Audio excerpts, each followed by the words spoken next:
while creating an assignment, the following options are available under Options. If Publish Grades is set to On, learners will be able to see the grades and relevant data like comments and grading reports.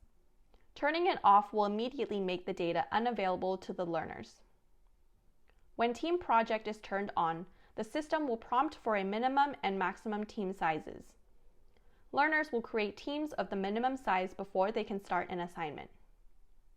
Access date can be used to schedule when learners are able to access their lab at a future time. The lab will be available immediately if this isn't set. Max slip days will only show up if the total number of slip days is set to a value greater than 0 at the course level.